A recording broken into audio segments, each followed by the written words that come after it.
नमस्कार दोस्तों, मेरे चैनल पर आपका स्वागत है। आज हम आपके लिए लेकर आए हैं बहुत ही महत्वपूर्ण जानकारी कि भगवान महादेव को काले तिल कैसे चढ़ाए जाएं। भगवान शिव को जल का अभिषेक अति प्रिय है, इसलिए जल का अभिषेक निरंतर भगवान शिव पर करना चाहिए।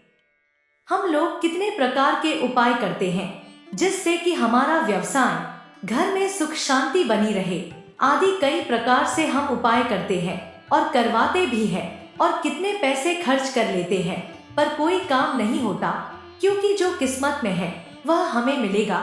जीवन में उतार चढ़ाव सबके आते हैं, अगर सुख है तो दुख भी है। जब दुख आता है तो हम उस दुख को सहन नहीं कर पाते और उपाय करते हैं, और जिनके पास जाते हैं उनको भी पता होता है कि कोई ना कोई दुख है, तभी यह यहाँ आया है, और वह उसी चीज का फायदा उठाकर उपाय करने के बहुत पैसे ले लेते हैं। इसलिए हमको इन सब को छोड़कर अपने आप को प्रभु के हवाले कर देना चाहिए। वह जो भी करेंगे अच्छा ही करेंगे। यदि आप रोज काले तिल भगवान शंकर को चढ़ा सकते हैं तो यह एक बहुत अच्छी बात है।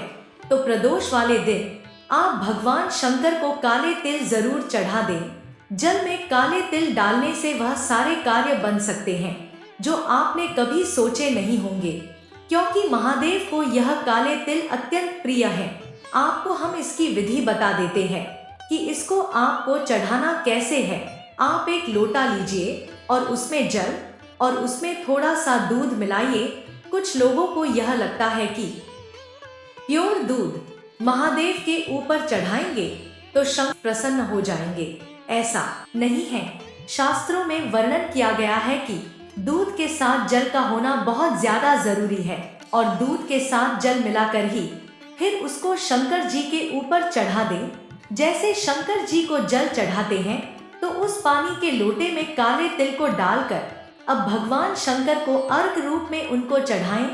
तिलों को पीसना नहीं है, आपको साबुत ही तिल डालने हैं। और याद रखिए कि भगवान शंकर को काले तिल ही चढ़ाए जाते हैं और भगवान विष्णु को सफेद तिल चढ़ाए जाते हैं। तो आप काले तिल दूध में डालकर भगवान शंकर के ऊपर जब आप जल चढ़ाते हैं उस समय वह लोटा भर करके आप चढ़ा दें। जल सीधा भगवान शंकर की पिंडी के ऊपर आकर गिरे। इसको करने से आयु लंबी होती है। आपके जीवन में संकट आए हैं वह सब भगवान शंकर की कृपा से सब ठीक हो जाता है। भगवान शंकर को काले तिल चढ़ाने से दरिद्रता का नाश होता है, और काले तिल चढ़ाने का और भी सबसे बड़ा महत्व है कि आपका पैसा किसी गलत कामों में खर्च नहीं होता। जिसके घर में पैसा शराब के ऊपर खर्च होता है, जुआ के ऊपर खर्च होता है और धन की बर्बादी हो रही है, व्यक्ति की आय कम है पर खर्चे बहुत ज्यादा है, तो उनसे निवेदन है कि वह लोग इस विधि के साथ भगवान शिव के ऊपर काले तिल जरूर चढ़ाएं। आप देखेंगे कि यह सब करने से आपके काम में एक अच्छी बढ़ोतरी होगी। भगवान शिव को जैसे शमी प्रिय है, बेलपत्री, चंदन प्रिय है, भगवान भोलेनाथ को कपूर बहुत ज्यादा पसंद है। याद रखिएगा, शंकर जी की आरती बिना कपूर के पूरी नहीं होती है, तो यह ध्यान रखें कि भगवान महादेव की आरती में कपूर का जरूर इस्तेमाल करना चाहिए। भगवान भोलेनाथ को जैसे कपूर बहुत ज्यादा पसंद है, उसी प्रकार से भगवान शंकर जी को काले तिल बहुत ज्यादा प्रिय है। यह सिर्फ आपकी गरीबी का ही नाश नहीं करेंगे, बल्कि आपके धन की भी रक्षा करेंगे, और न ही आपका पैसा गलत कामों में खर्च होने देंगे। कर्ज में फंसे हुए व्यक्ति को तो निरंतर काले तिलों के साथ ही भगवान शिव को जल अर्पण करना चाहिए।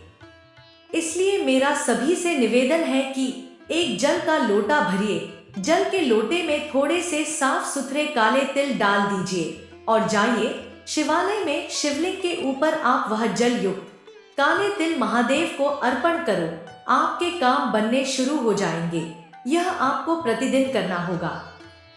आप कुछ हफ्ते लगातार शिव पर काले तिल अर्पण करेंगे। मैं भरोसे से कहता हूँ, आपके ऐसे कोई कार्य नहीं होंगे जो कार्य पूरे न हो। आपके सारे कार्य संपन्न होंगे, क्योंकि महादेव की शरणागति को स्वीकार करने वाला भक्त संपन्न होता है। इसलिए संपन्नता महादेव की भक्ति से ही प्राप्त होती है, चाहे मोक्ष की हो, चाहे सांसारिक कामना हो, चाहे गृहस्थी की सुख शांति की कामना हो, अपने कष्टों के निवृत्ति के लिए हो। किसी भी प्रकार की संपूर्ण मनोकामना संपन्न होती है, वह महादेव की पूजा से ही संपन्न होती है। कार्तिक का महीना हो, माघ का महीना हो, सावन का महीना हो, इन 3 महीनों में तो काले तिलों से शुभ का अर्चन करना बहुत ही लाभकारी होता है। इसलिए काले तिलों से शिव का पूजन अवश्य किया करो। तो मुझे आशा है कि आपको यह जानकारी पसंद आई होगी, तो कृपया वीडियो को लाइक कीजिए और चैनल को सब्सक्राइब कीजिए। मिलते हैं बहुत जल्दी एक नई जानकारी के साथ। तब तक के लिए जय भोलेनाथ, जय शिव शंकर।